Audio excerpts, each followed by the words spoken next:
আমাদের নেতা বঙ্গবন্ধু শেখ মুজিবুর রহমান, আমরা তার সবাই কর্মী। এখানে যেমন বঙ্গবন্ধুকে নিয়ে কোনো আপোষ নাই, জিয়াউর রহমানকে নিয়েও কোনো আপোষ নাই।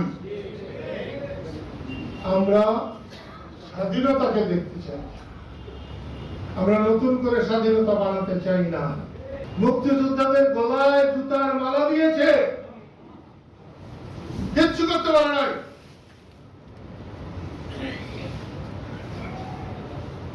কাপড় খুলে যদি মুক্তিযোদ্ধাকে মারে,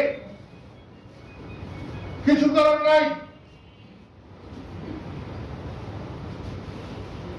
এতে যদি সম্মানহানি হয়, মর্যাদাহানি হয়, খারাপ লাগে, তাহলে আমি অনুরোধ করব মুক্তিযোদ্ধারা এক হোক। কাদের সিদ্দিকের বাঁশ দিয়ে কোনো লাভ নাই। স্বাধীনতার পর থেকে কাদের সিদ্দিকের বাঁশ দিতেছে, কোনো লাভ হয় নাই। কাদের সিদ্দিকের কিছু ক্ষতি হয় নাই, ক্ষতি হয়েছে সাধারণ মুক্তিযোদ্ধাদের। মুক্তিযোদ্ধা মন্ত্রণালয় থেকে আমি কি অপরাধ করেছিলাম? এটা কি অন্যায় ছিল? আমার জানা কেন মুক্তিযোদ্ধা মন্ত্রণালয় চাওয়া কি আমার অন্যায় হয়েছিল?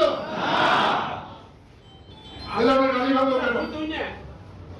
তাহলে আমার গাড়ি ভাঙলো কেন?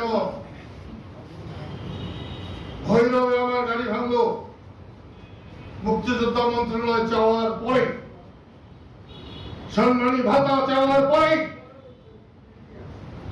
রাস্তা বলে ভাঙে নাই, রাজাকাররা ভাঙে নাই, ভেঙেছিল মুক্তিযোদ্ধারা। ভৈরব ফেরিতে কেন ভাঙলো? কে তার প্রতিবাদ করেছে? কেউ করেছে? কোথায়? জুতার মালা তো গলায় দিবই। আর এটা ওইটা না, কাপড় ধোয়ার একটাই সলিউশন, চাকা অল-ইন-ওয়ান। 16 বছর বঙ্গবন্ধুর কন্যা আওয়ামী লীগের সরকার, তারা কি একবার মুক্তিযোদ্ধারা জিজ্ঞাসা করছে ভালো মন্দ? তারপর সরকার গেছে, মুক্তিযোদ্ধা করে কি? তাদের কষ্ট কেন? আওয়ামী লীগের সরকার গেছে, দেশের মানুষের কষ্ট কেন? তারা যেহেতু দেশের মানুষের সঙ্গে ছিল না, সেই হেতু দেশের মানুষের কষ্ট যদি হয়, তাহলে সবার কাছে শুনতে হবে, সবাইকে ডাকতে হবে, সবার কথা মানতে হবে। তাকে মেনেছে, শুনেছে? দারোগা পুলিশ ছাড়া ওই সরকারের আর কিছু ছিল না। সেই জন্য তোমরা এসছো, আমার জীবনের শ্রেষ্ঠ পুরস্কার।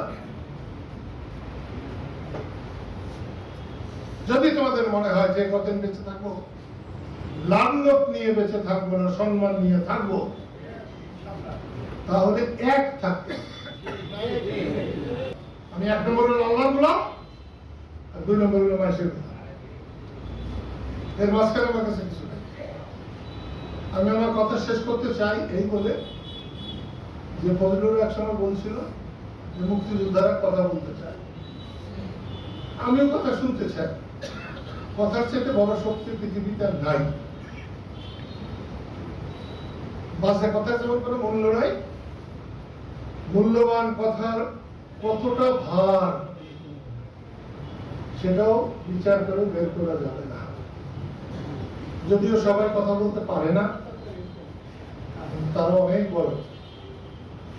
আমি সেজন্য সবার কথা শুনতে চাই। আমি চাই, আমরা চাই বাংলাদেশ, এটা নিয়ে কারোর সঙ্গে কোনো আপোষ হবে না। আমরা চাই মুক্তিযুদ্ধ, এ নিয়ে কোনো আপোষ নাই। আমরা চাই মুক্তিযোদ্ধা, তার নিয়ে কোনো আপোষ নাই। আমাদের কণ্ঠে জয় বাংলা, এটা নিয়ে আমরা কোনো আপোষ করতে যাব না।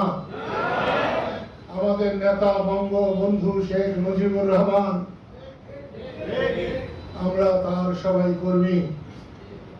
এখানে যেমন বঙ্গবন্ধুকে আপোষ নাই, জিয়াউর রহমানকে নিয়েও কোনো আপোষ নাই।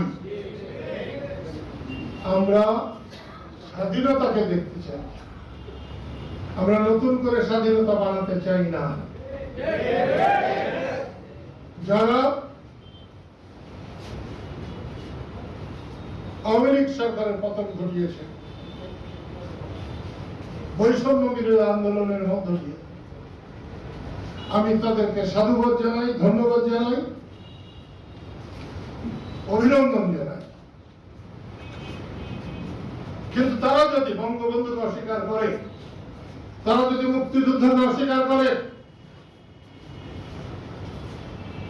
তারা যদি মুক্তিযোদ্ধাদের অস্বীকার করে, অসম্মান করে, তাহলে আমরা পাকিস্তানের বিরুদ্ধে জমে দাঁড়িয়েছি, তাদের বিরুদ্ধে দাঁড়াতে আমাদের একটু বাধবে না। নিরপেক্ষভাবে বললে বৈষম্য বিরোধী আন্দোলন যারা করেছে তারা আল্লাহ নির্ধারিত পথে আল্লাহর ইচ্ছাকে বাস্তবায়ন করেছে। কোন জাতিকে কোন সরকার যদি এরকম অন্যায় করে তাহলে তার আল্লাহর তরফ থেকে পতন আসে।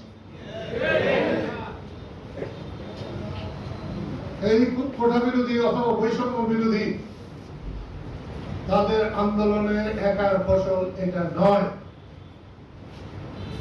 শেখ হাসিনার অন্যায়, আওয়ামী লীগের লোকের অন্যায়, ভালোভাবে না চালাতে পারা, এসব কিছু মিলে মানুষ ক্ষুব্ধ হয়েছে এবং সেই মানুষ বেরিয়ে এসেছে বলেই তাদের বিজয় এসেছিল। এই বিজয় তাদের একার না।